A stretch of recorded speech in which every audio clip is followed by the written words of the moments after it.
जय हिंद दोस्तों, आपके अपने चैनल HGPS विथ भूवी में आप सभी का स्वागत है। आप अपने स्क्रीन पर भी देख पा रहे होंगे कि आज हम क्या पढ़ने वाले हैं। आज का हमारा लेक्चर होने वाला है गवर्नर जनरल और वायसराय के संबंध में।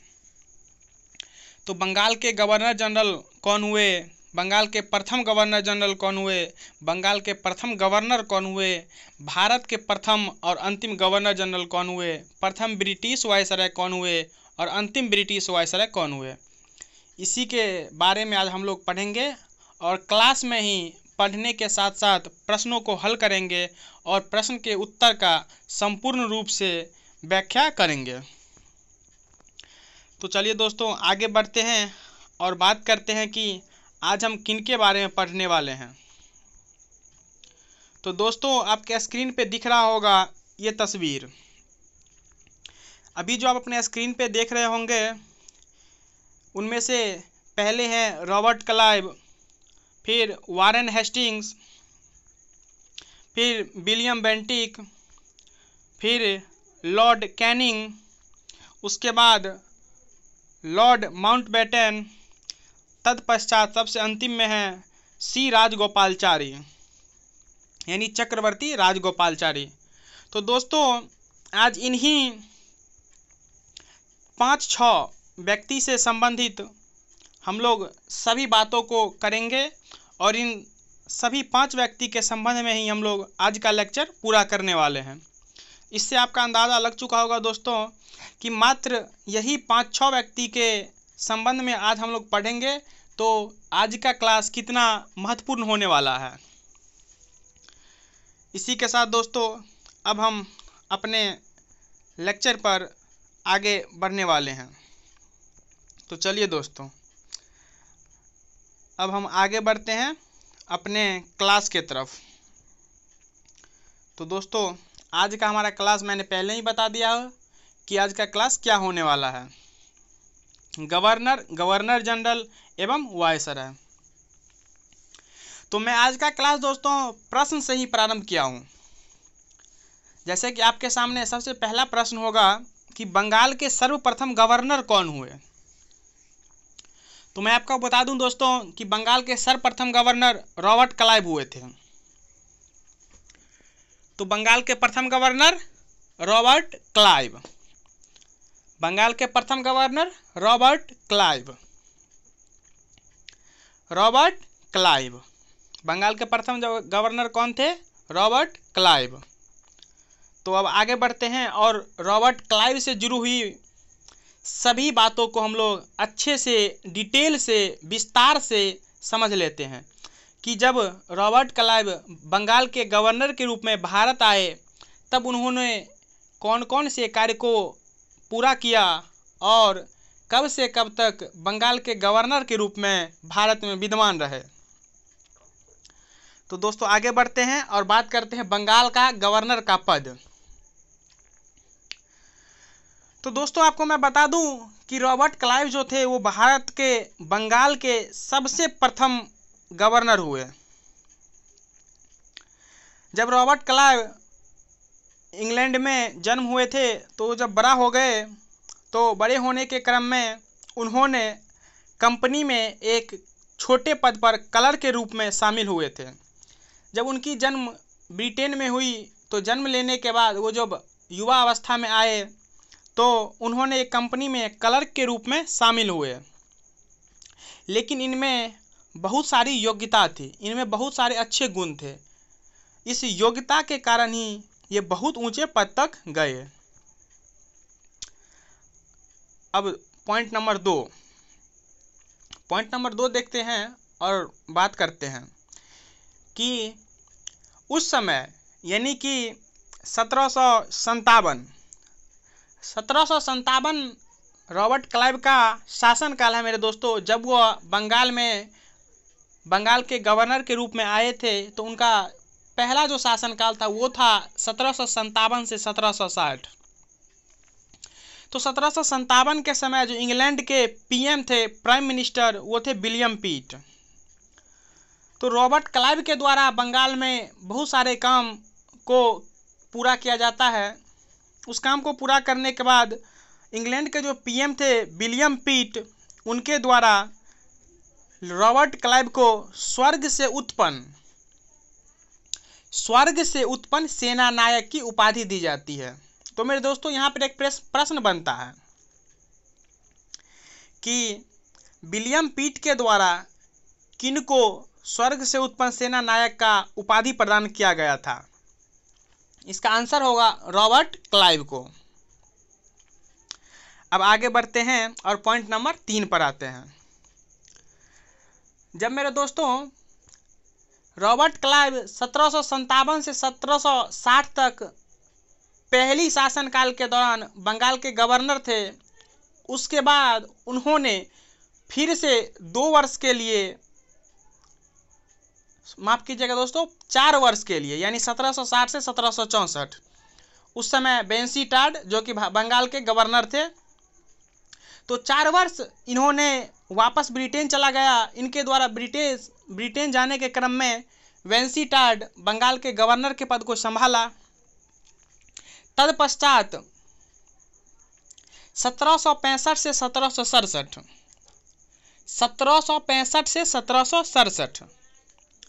तो 1765 से 1767 के दौरान जब ये बंगाल के गवर्नर के रूप में दोबारा भारत वापस आए, तब 1765 में इन्होंने इलाहाबाद की संधि की, और इलाहाबाद की संधि करने के बाद इन्होंने कर वसूलने के लिए बंगाल को उड़ीसा के और बिहार के, यानी बंगाल, उड़ीसा और बिहार के लिए 3 उपदीवान को चुना। यानी कि बंगाल, उड़ीसा और बिहार तीनों के लिए अलग अलग उपदीवान को चुना, जिनका काम था इन तीनों जगह से कर वसूलने का। तो मेरे दोस्तों 1765 में रॉबर्ट क्लाइव के द्वारा इलाहाबाद की संधि की जाती है, और बंगाल के लिए उन्होंने रजा खां को उपदीवान के लिए चुना, उड़ीसा का उपदीवान राय दुर्लभ को चुना, और बिहार का उपदीवान सिताब राय को चुना। यहाँ से प्रश्न बनता है दोस्तों कि रॉबर्ट क्लाइव के द्वारा इलाहाबाद की संधि कब की गई? तो 1765 में। और बंगाल के लिए रॉबर्ट क्लाइव के द्वारा किनको उपदीवान के रूप में रखा गया, नियुक्त किया गया? तो रजा खां। और बिहार के लिए किनको उपदीवान के रूप में नियुक्त किया गया? राय दुर्लभ। और बिहार के बाद उड़ीसा के लिए किनको उपदीवान के रूप में नियुक्त किया गया? तो उड़ीसा के लिए राय दुर्लभ और बिहार के लिए सिताब राय। बिहार के लिए किनको उपदीवान के रूप में रखा गया? सिताब राय। और इनका काम क्या था? तो इनका काम था कर वसूलने का। यानी कि ये जो रजा खां, राय दुर्लभ या फिर सिताब राय थे, इनका काम था कर वसूली करके रॉबर्ट क्लाइव को देना। उसके बाद दोस्तों आगे बढ़ते हैं और बात करते हैं पॉइंट नंबर 4 पे। तो आपके मन में एक क्वेश्चन आया होगा कि 1765 में इलाहाबाद की संधि रॉबर्ट के क्लाइव के द्वारा कर दी जाती है, तो जब इलाहाबाद की संधि हो जाती है, तो इलाहाबाद की संधि के बाद आप लोग एक अच्छे से क्वेश्चन पढ़े होंगे कहीं पे भी, यदि सेट मारते होंगे तो उस सेट में एक ना एक क्वेश्चन 100 का सेट मारते हैं या 150 का सेट मारते हैं या 200 का सेट मारते हैं, तो हर एक सेट में एक क्वेश्चन आता ही आता है कि रॉबर्ट क्लाइव के द्वारा इलाहाबाद की संधि के बाद द्वैध शासन कब से कब तक लागू किया गया, या फिर किसके द्वारा द्वैध शासन लागू किया गया? तो इसका आंसर होगा रॉबर्ट क्लाइव के द्वारा 1765 से 1772 ईस्वी तक द्वैध शासन लागू किया गया था। यानी कि 1765 में द्वैध शासन प्रारंभ हो गया और यह 1772 तक चला। चलिए दोस्तों अब आप बात करते हैं पॉइंट नंबर 5। ये जो रॉबर्ट क्लाइव थे, इन्हें भारत में ब्रिटिश साम्राज्य के वास्तविक संस्थापक के रूप में जाना जाता है। यहाँ से भी क्वेश्चन बनता है कि ब्रिटिश साम्राज्य के वास्तविक संस्थापक किनको माना जाता है? तो इसका आंसर होगा रॉबर्ट क्लाइव। अब बात करते हैं पॉइंट नंबर 6। पॉइंट नंबर 6 क्या कहता है? पॉइंट नंबर 6 कहता है कि इनका शासनकाल क्या है। इनका शासनकाल था 1757 से 1760, पुनः 1765 से 1767, यानी कि बीच में 4 साल गैप था। वो उस 4 साल के लिए वेंसीटाड बंगाल के गवर्नर के रूप में आए थे। उसी वेंसीटाड के शासनकाल में ही बक्सर का युद्ध 1764 में होता है, जो कि भारत के निर्णायक युद्धों में से एक था। तो ये सब हम अगले लेक्चर में या फिर आने वाले समय में बात करेंगे। तो इनका जो शासनकाल था 1757 से 1760 दोस्तों, तो 1757 से 1760 तक मुगल बादशाह हुआ करते थे मीर जाफर। वो मीर जाफर जो थे उन्हें रॉबर्ट क्लाइव के गीदर के रूप में देखा जाता था। यानी कि हम कह सकते हैं कि मुगल शासक मीर जाफर रॉबर्ट क्लाइव के हर एक बात को मानते थे। कोई ऐसा बात नहीं होता था जो कि रॉबर्ट क्लाइव के कहने पर मीर जाफर मना कर दे। इसी सब को लेकर उन्हें रॉबर्ट क्लाइव का गीदर की संज्ञा दी गई। यानी कि रॉबर्ट क्लाइव के गीदर किसे कहा जाता था? तो मीर जाफर। उनका भी शासनकाल था 1757 से 1760। जब ये पुनः 1765 से 1767 के दौरान अपने पद पर आए तो उस समय भी मीर जाफर ही मुगल शासक थे। तो इससे पहले हम लोगों ने देख लिया है कि 1765 में इनके द्वारा इलाहाबाद की संधि की जाती है।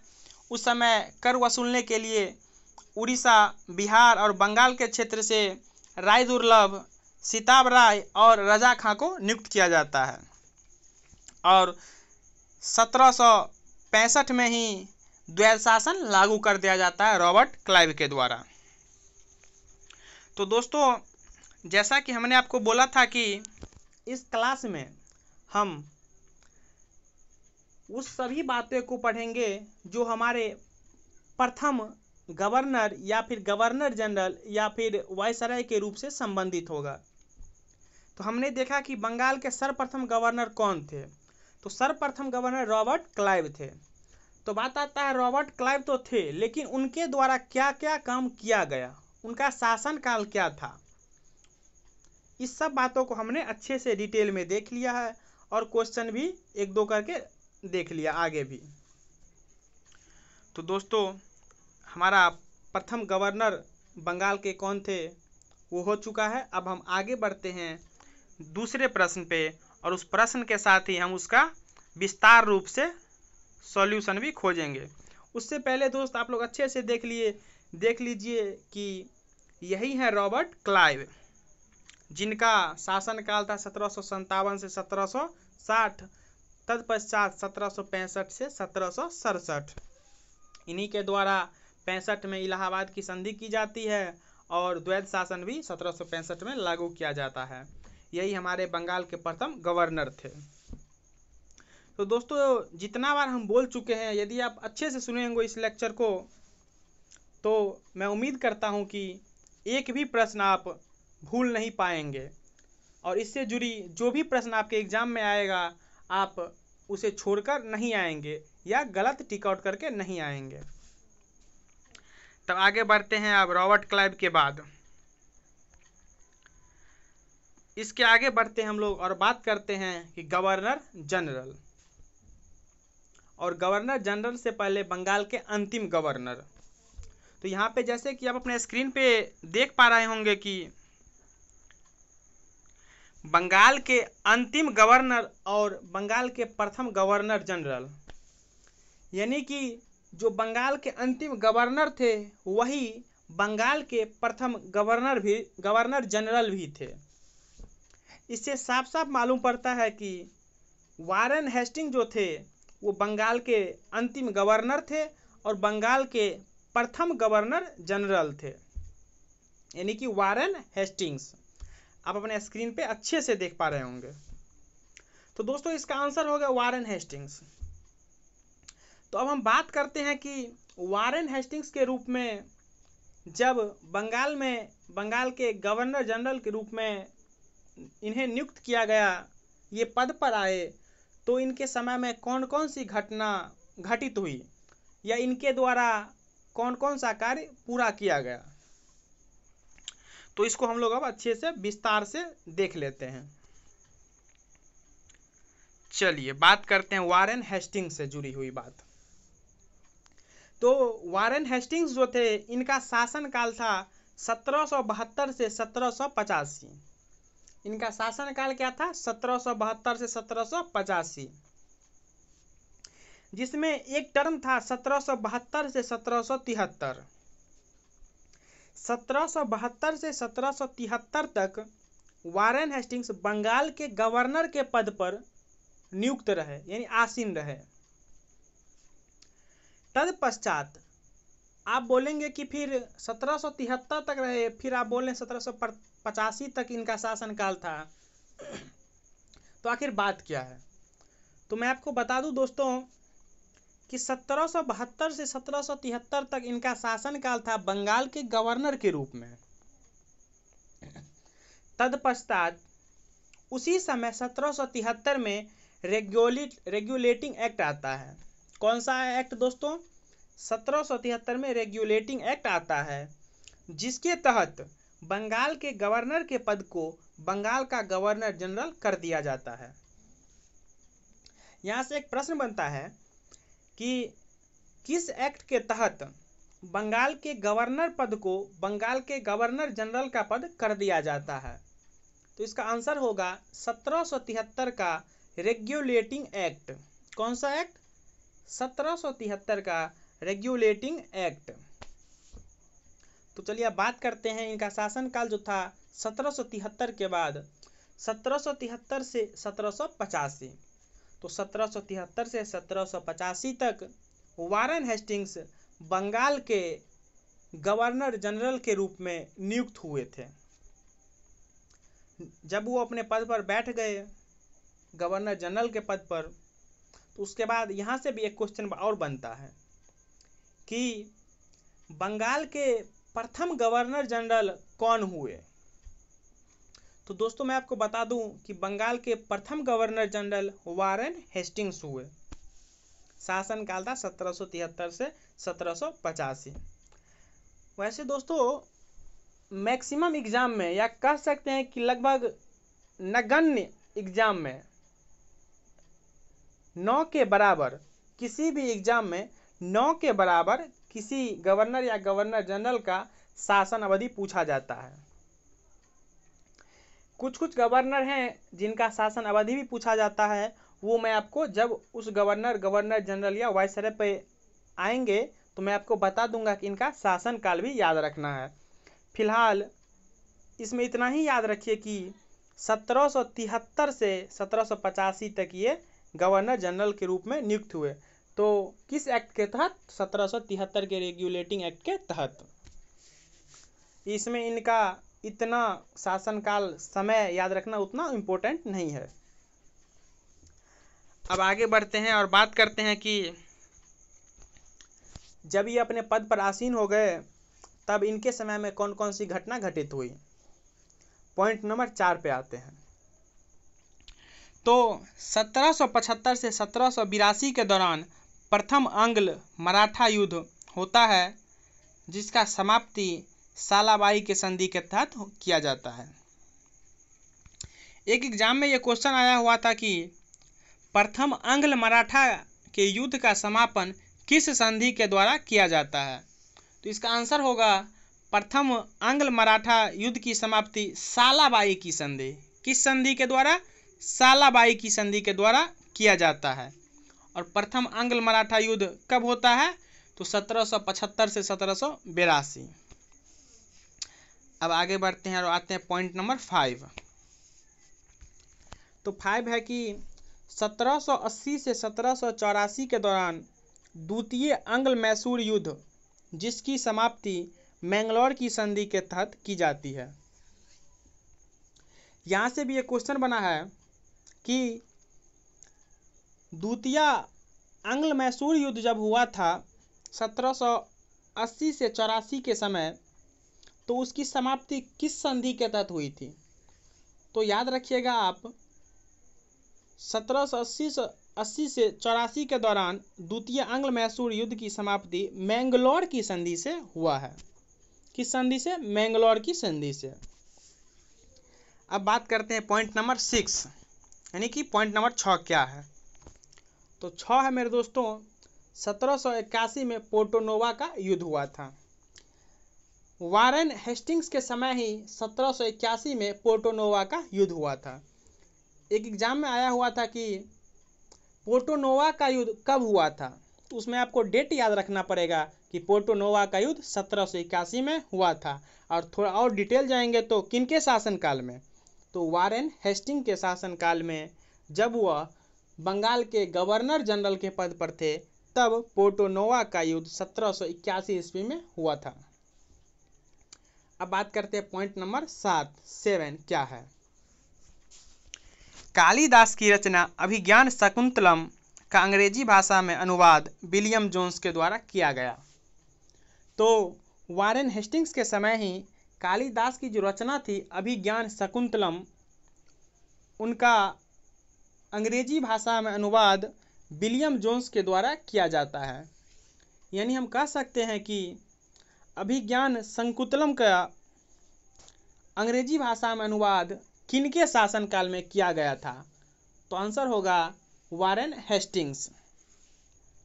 कालिदास की रचना अभिज्ञान शकुंतलम का अंग्रेजी भाषा में अनुवाद विलियम जोन्स के द्वारा वारेन हेस्टिंग्स के शासनकाल के दौरान किया गया था।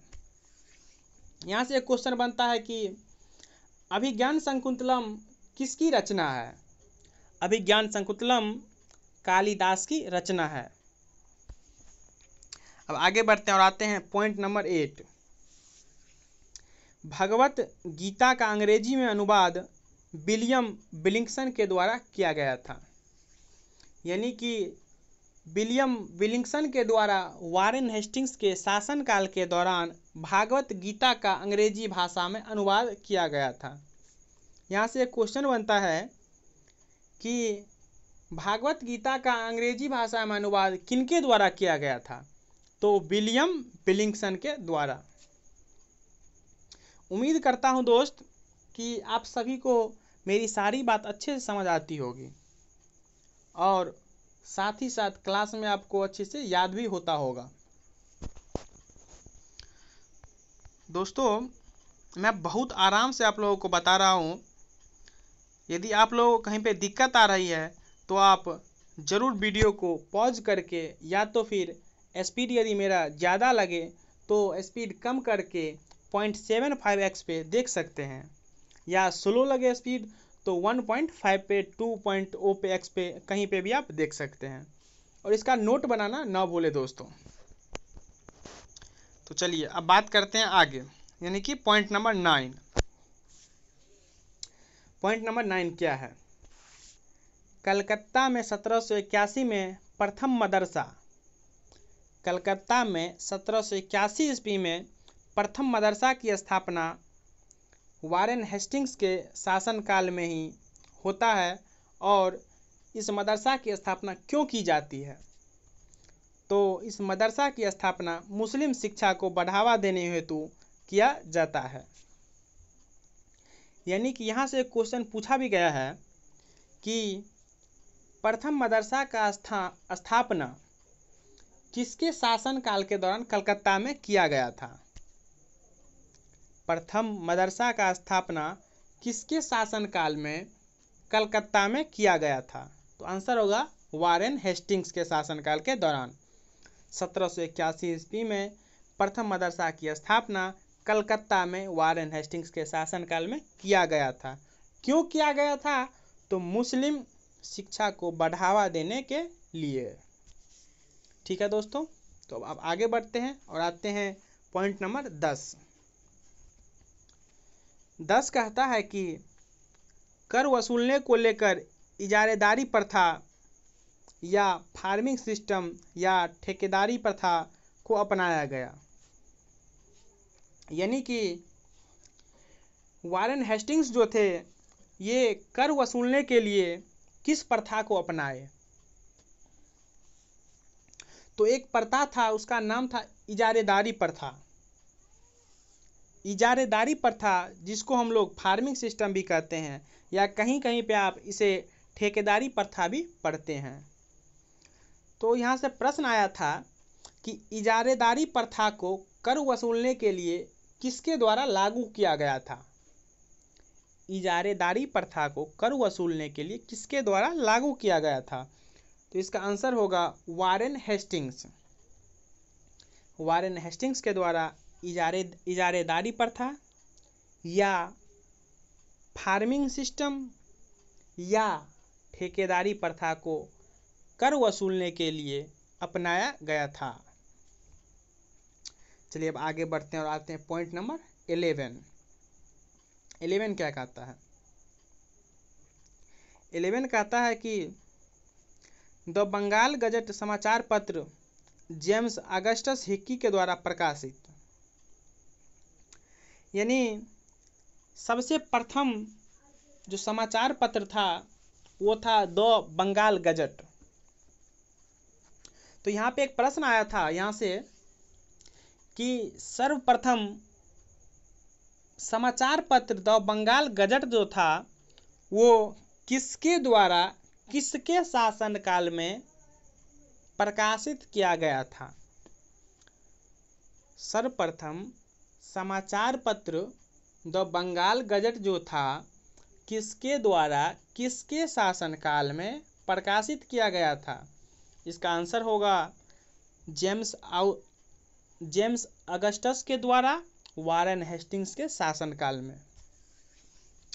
यानी कि यहाँ से बहुत सारा क्वेश्चन बनता है कि सर्वप्रथम किस समाचार पत्र को प्रकाशित किया गया, यानी कि पहला समाचार पत्र कौन था तब? तो आपका आंसर होगा the Bengal Gazette. The Bengal Gazette हमारा सर्वप्रथम समाचार पत्र था। इसे किसने प्रकाशित किया? इसका आंसर होगा जेम्स अगस्टस हिक्की। इसको हम लोग जेम्स अगस्टस हिक्की को हिक्की से भी संबोधित करते हैं, तो कहीं पर हिक्की भी लिखा होगा, उसके लिए आप लोग घबराइएगा नहीं। तो यहाँ से जितने भी क्वेश्चन बनते थे मैंने आपको बता दिया। प्रथम समाचार पत्र द बंगाल गजट किसके द्वारा प्रकाशित किया गया? जेम्स अगस्टस हिक्की के द्वारा। जेम्स अगस्टस हिक्की के द्वारा किसके शासनकाल में? तो वारेन हेस्टिंग्स के शासनकाल में। अब आगे बढ़ते हैं और बात करते हैं कि पॉइंट नंबर 12 क्या कहता है। तो 12 कहता है कि कलकत्ता में सुप्रीम कोर्ट का स्थापना। तो यहाँ से भी कई एग्जाम में क्वेश्चन आ चुका है कि सर्वप्रथम सुप्रीम कोर्ट की स्थापना कलकत्ता में कब की गई? सर्वप्रथम सुप्रीम कोर्ट की स्थापना कलकत्ता में 1774 में की गई। कब की गई? 1774 में कलकत्ता में सुप्रीम कोर्ट की स्थापना। तो यहाँ पे हम लोगों का वारेन हेस्टिंग्स के रिलेटेड सभी पॉइंट ख़त्म होते हैं और मैं उम्मीद करता हूँ कि जितने भी पॉइंट को हमने आपको बताया है वो सभी पॉइंट आप अच्छे से समझ गए होंगे। तो दोस्तों आप इसका अपने हिसाब से अपने अंदाज में एक नोट बना लीजिए और बार बार रिवीजन कीजिए। यहाँ से क्वेश्चन आता ही आता है। वारेन हेस्टिंग्स से बहुत अच्छे से क्वेश्चन किया जाता है। वैसे तो दोस्तों रॉबर्ट क्लाइव से भी बृहद मात्रा में क्वेश्चन पूछा जाता है, लेकिन वारेन हेस्टिंग्स से भी अच्छे खासे प्रश्न पूछे जाते हैं। इसके लिए आप निश्चिंत हो जाइए कि एक भी प्रश्न इस मुद्दा से यानी कि इस टॉपिक से अगर आएगा किसी भी एग्जाम में तो आपको कहीं भटकने की ज़रूरत नहीं है। आप आसानी से सभी प्रश्न को हल करके आएंगे। तो चलिए अब आगे बढ़ते हैं और आगे बढ़ने से पहले हम लोग देख लेते हैं वारेन हेस्टिंग्स साहब को। यही है हमारे वारेन हेस्टिंग्स साहब, जो हमारे बंगाल के अंतिम गवर्नर और प्रथम गवर्नर जनरल थे। तो अब आगे बढ़ते हैं और बात करते हैं कि अगला प्रश्न क्या कहता है। अगला प्रश्न कहता है कि अंतिम गवर्नर जनरल और प्रथम गवर्नर जनरल भारत के, यानी कि बंगाल के अंतिम गवर्नर जनरल और भारत के प्रथम गवर्नर जनरल कौन हुए? बंगाल के अंतिम गवर्नर जनरल और भारत के प्रथम गवर्नर जनरल कौन हुए? तो Lord William Bentinck. Lord William Bentinck Bengal के अंतिम गवर्नर जनरल थे और भारत के प्रथम गवर्नर जनरल थे। तो दोस्तों, अब लॉर्ड विलियम बेंटिक से संबंधित सभी प्रश्न को हम लोग अच्छे से देख लेते हैं, इससे किस तरह से क्वेश्चन बन सकता है। तो बात करते हैं कि इनके शासनकाल के दौरान क्या हुआ, ये क्या किए, इनके द्वारा कौन कौन से काम को पूरा किया गया, विस्तार से समझते हैं। चलिए अब बात करते हैं पॉइंट नंबर 1। विलियम बेंटिक साम्राज्यवादी और सुधारवादी गवर्नर जनरल के रूप में प्रकाशित हुए, यानी कि हम कह सकते हैं कि भारतीय जनता के द्वारा इन्हें साम्राज्यवादी और सुधारवादी गवर्नर जनरल कहा गया। अब बात आता है कि शासनकाल, पॉइंट नंबर 2। तो विलियम बेंटिक का शासनकाल था 1828 से 1835। 1828 से 1835, 35, 1828 टू 1835।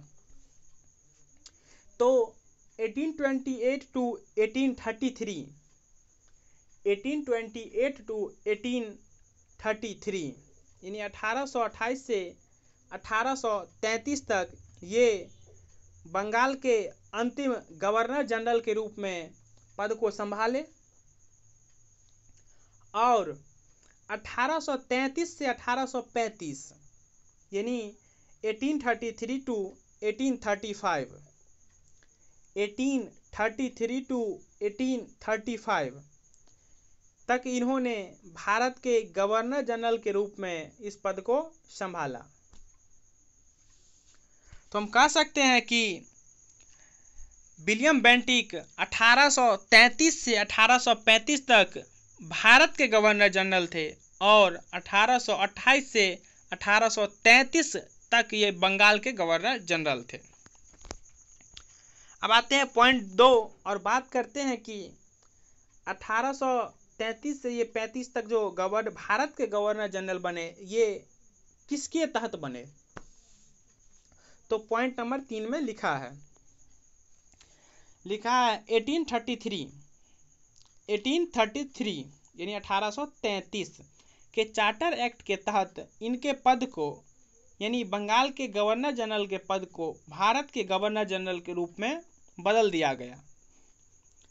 यहाँ से क्वेश्चन आया था कि बंगाल के गवर्नर जनरल के पद को भारत के गवर्नर जनरल के पद के रूप में किस एक्ट के तहत बदला गया?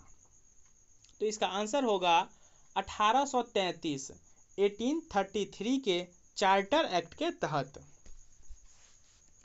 तो विलियम बेंटिक 1833 के चार्टर एक्ट के तहत भारत के गवर्नर जनरल के पद पर नियुक्त किए गए। अब बात करते हैं पॉइंट नंबर 4। पॉइंट नंबर 4 क्या है? तो 1829 में भारतीय समाज सुधारक राजा राम मोहन राय की मदद से सती प्रथा का अंत। कि विलियम बेंटिक जो थे दोस्तों, ये साम्राज्यवादी गवर्नर जनरल के रूप में विख्यात हुए। तो इसका कारण था इनके द्वारा 2 प्रथा का अंत किया गया, एक था ठगी प्रथा और एक था सती प्रथा। तो अभी बात कर रहे हैं सती प्रथा।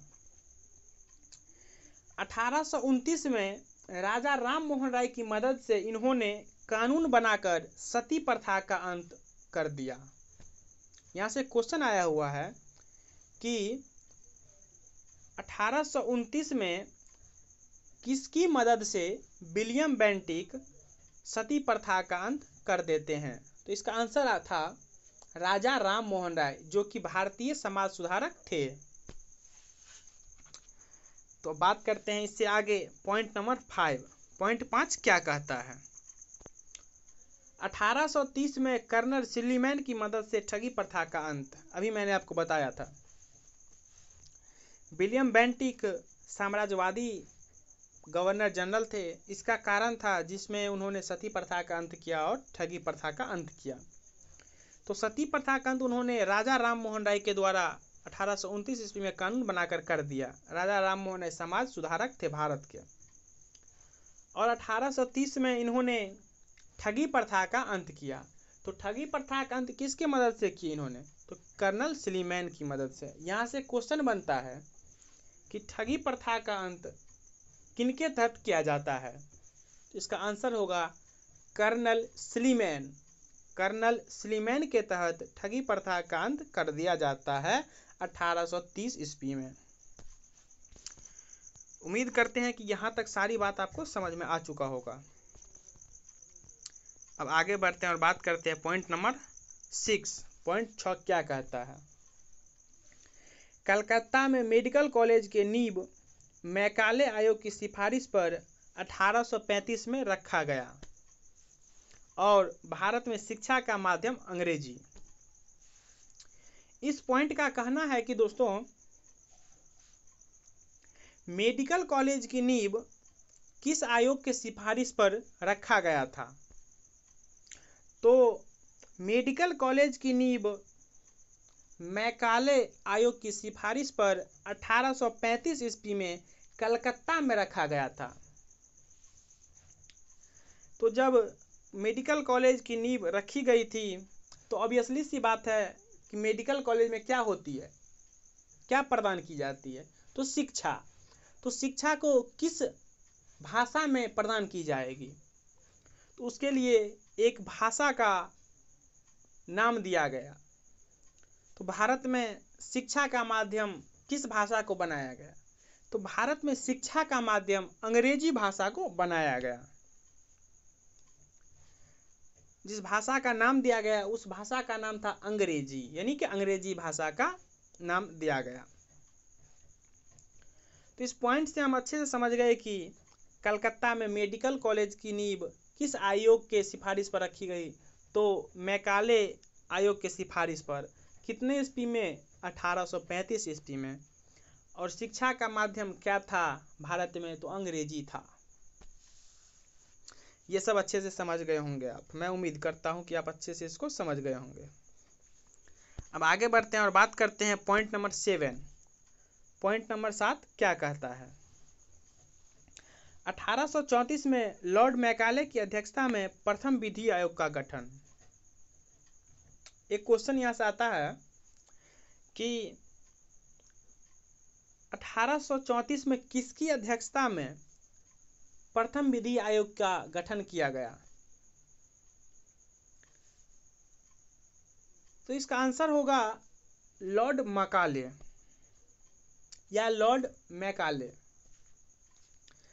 तो लॉर्ड मैकाले की अध्यक्षता में सर्वप्रथम विधि आयोग का गठन किया गया था 1834 ईस्वी में। तो पॉइंट 8 तक हम लोगों का दोस्तों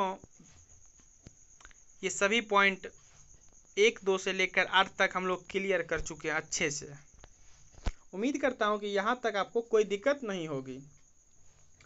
तो बंगाल के अंतिम गवर्नर जनरल और भारत के प्रथम गवर्नर जनरल विलियम बेंटिक थे, और विलियम बेंटिक से जुड़ी हुई हमने सभी पॉइंट को अच्छे से कवर कर लिया है।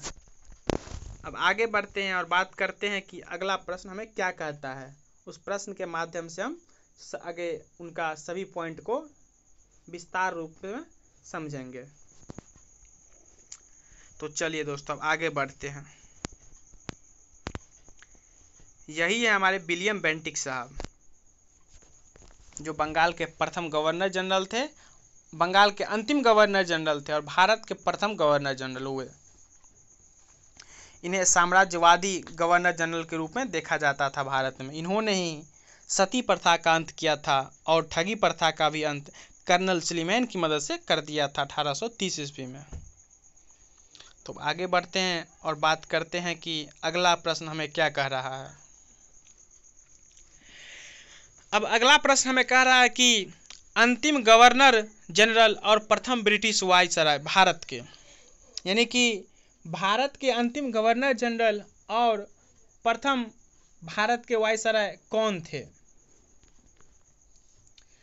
तो मैं आपको बता दूं कि भारत के अंतिम गवर्नर जनरल लॉर्ड कैनिंग थे और लॉर्ड कैनिंग ही भारत के प्रथम ब्रिटिश वायसराय थे या प्रथम वायसराय थे।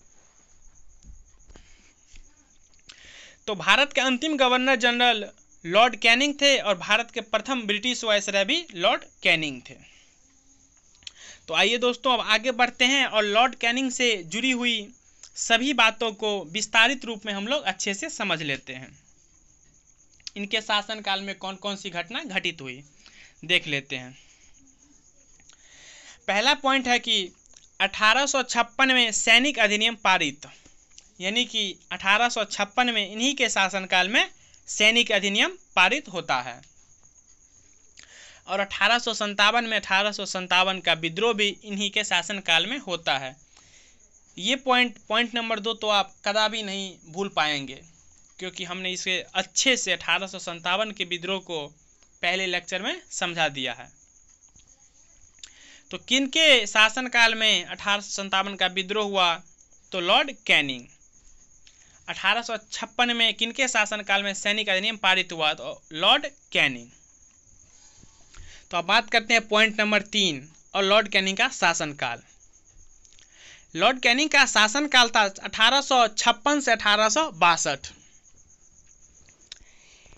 लॉर्ड कैनिंग का शासनकाल था 1856 से 1862, जिसमें ये 1856 से 1858 तक भारत के गवर्नर जनरल के रूप में काम किए और ये भारत के अंतिम गवर्नर जनरल के रूप में 1856 से 1858 तक काम किए। उसके बाद 1858 में एक अधिनियम आता है, उसका नाम था भारत परिषद अधिनियम। 1858 में भारत परिषद अधिनियम आया और भारत के गवर्नर जनरल के पद को भारत का वायसराय कर दिया। यानी कि लॉर्ड कैनिंग जो भारत के गवर्नर जनरल के रूप में नियुक्त हुए थे, तो 1858 में भारत परिषद अधिनियम आता है और भारत के गवर्नर जनरल के पद को भारत का वायसराय कर देता है। तो यहाँ से 1858 से लॉर्ड कैनिंग का भी पद भारत का वायसराय हो जाता है। तो ये 1858 से 1862 तक भारत के वायसराय के रूप में काम करते हैं, जो कि ये प्रथम वायसराय थे और प्रथम ब्रिटिश वायसराय थे। और आगे बढ़ते हैं पॉइंट नंबर 4। पॉइंट 4 क्या कहता है? 1856 में हिंदू विधवा पुनर्विवाह अधिनियम पारित किया, जिसमें भारतीय समाज सुधारक ईश्वरचंद्र विद्यासागर का अहम योगदान था।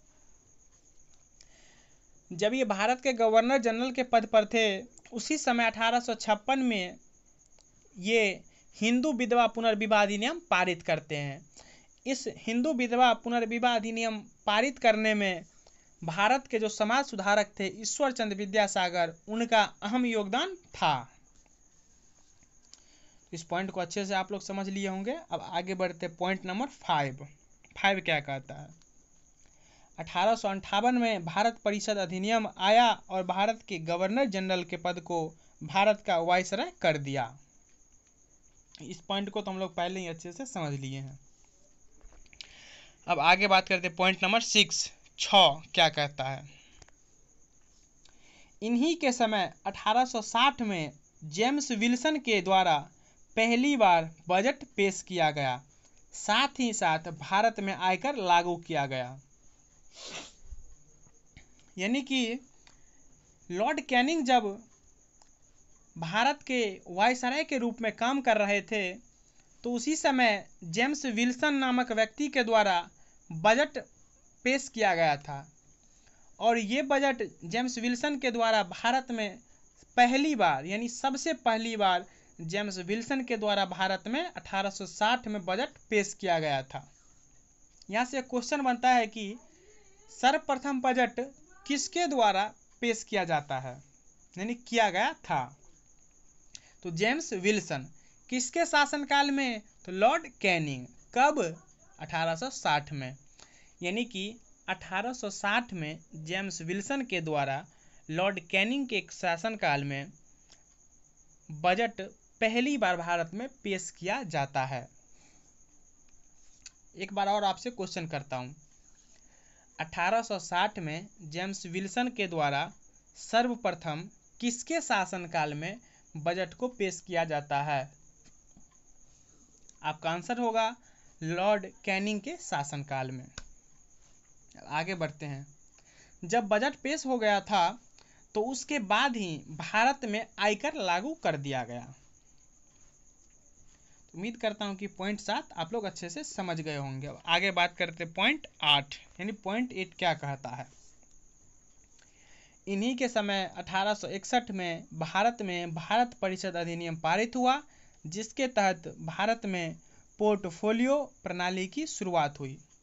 यानी कि लॉर्ड कैनिंग के समय ही 1861, लॉर्ड कैनिंग के समय ही 1861 में भारत परिषद अधिनियम पारित हुआ। इसी के तहत भारत में पोर्टफोलियो प्रणाली की शुरुआत हुई। यहाँ से एक क्वेश्चन बनता है कि 1861 में भारत परिषद अधिनियम किसके शासनकाल में प्रकाशित किया गया? किसके शासनकाल में इस अधिनियम को लागू किया गया?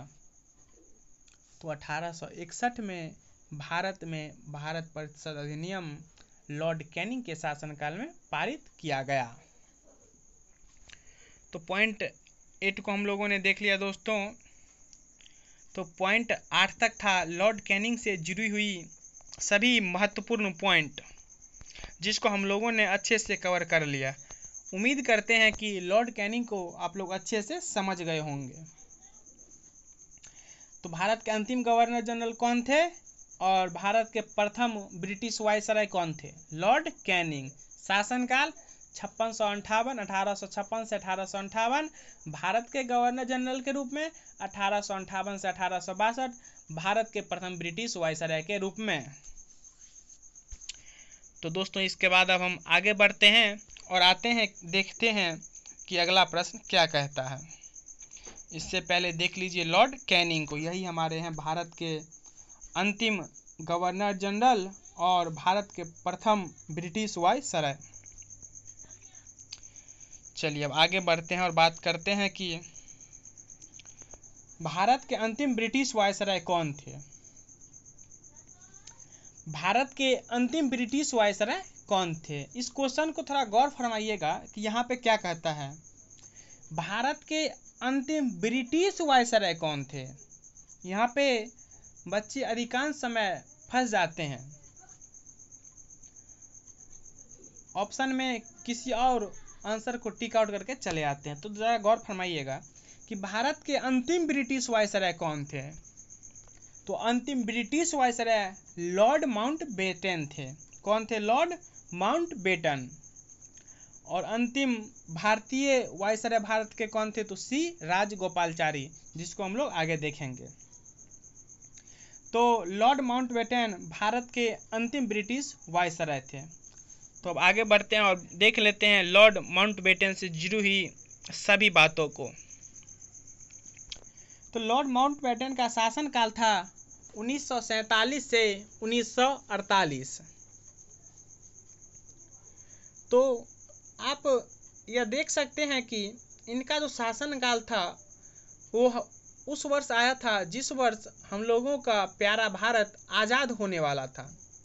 आज़ाद होने वाला था मैं इसीलिए कह रहा हूँ कि इनका शासनकाल फरवरी में शुरू हुआ और आज़ाद अगस्त में हुआ था भारत, इसीलिए मैं बोला कि आज़ाद होने वाला था। तो माउंटबेटन का शासनकाल था फरवरी 1947 टू जून 1948। अब पॉइंट नंबर 2 पे आते हैं।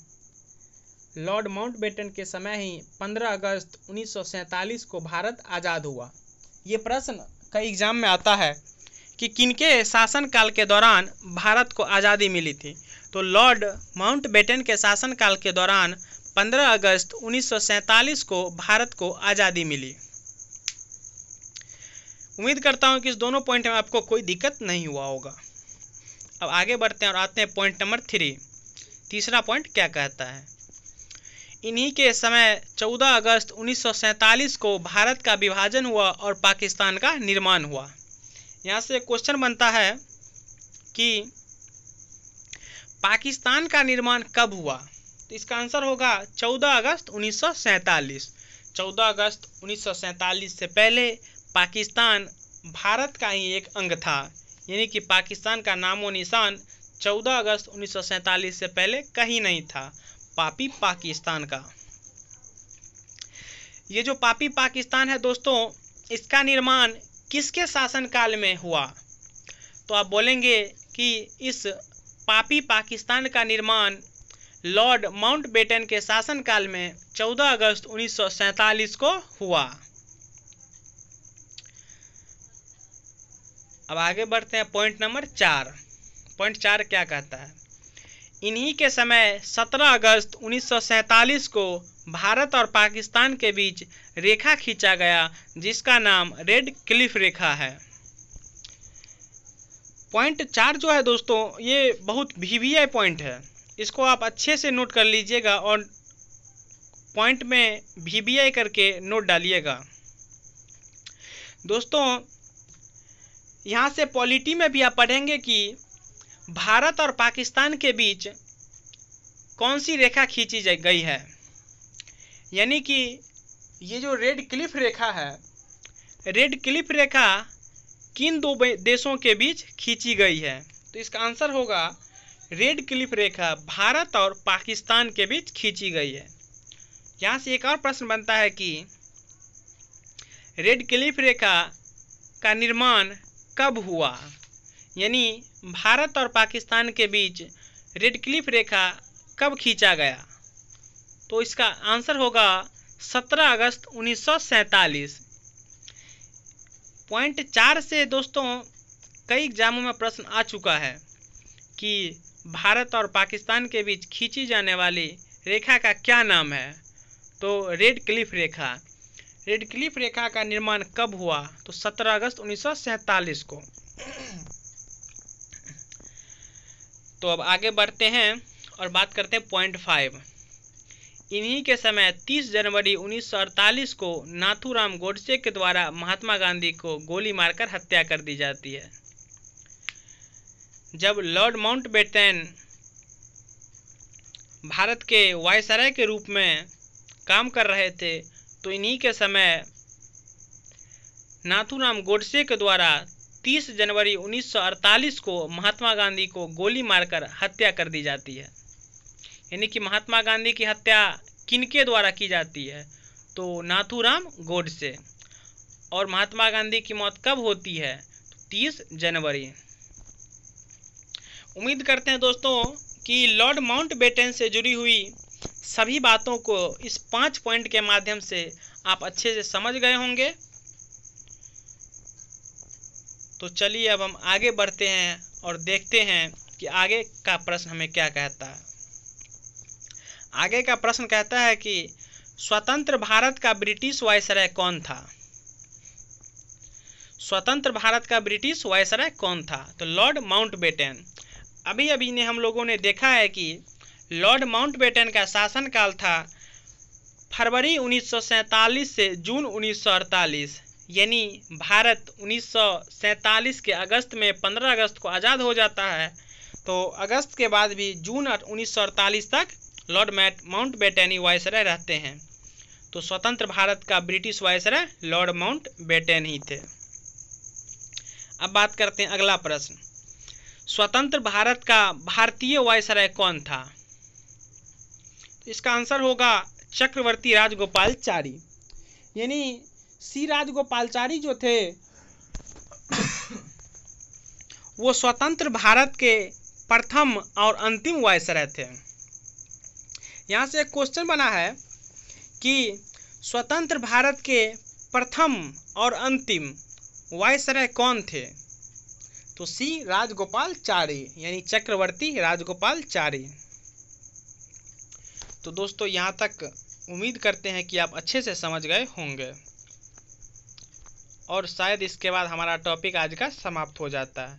दोस्तों यही हमारे हैं लॉर्ड माउंटबेटन साहब, जो कि स्वतंत्र भारत के ब्रिटिश वायसराय थे। इन्हीं के शासनकाल के दौरान हमारा प्यारा भारत आज़ाद हुआ था और पापी पाकिस्तान से अलग भी हुआ था। तो इनको देखने के बाद हम देख लेते हैं एक बार सी राजगोपालचारी। दोस्तों इन्हें देखने से आपको लगता होगा कि ये महात्मा गांधी हैं, लेकिन ये महात्मा गांधी नहीं, सी राजगोपालचारी हैं, चक्रवर्ती राजगोपालचारी। यही हमारे स्वतंत्र भारत के प्रथम और अंतिम वायसराय थे। चक्रवर्ती राजगोपालचारी हमारे भारत के प्रथम और अंतिम वायसराय थे। दोस्तों यहाँ पर हमारा टॉपिक आज का समाप्त होता है। तो अब हम लोग मिलेंगे अगले लेक्चर में, अगले वीडियो में। दोस्तों मैं आपको बोल दूं कि आप लोग इस वीडियो को इग्नोर मत कीजिएगा, क्योंकि ये जो आज का लेक्चर था ये हर एग्ज़ाम के पॉइंट ऑफ व्यू से देखें तो बहुत ही महत्वपूर्ण था। तो यही हमारे यहाँ कौन, रॉबर्ट क्लाइव साहब। तो ठीक है दोस्तों, आज का लेक्चर हम यहीं समाप्त करते हैं। तब तक के लिए जय हिंद, जय भारत।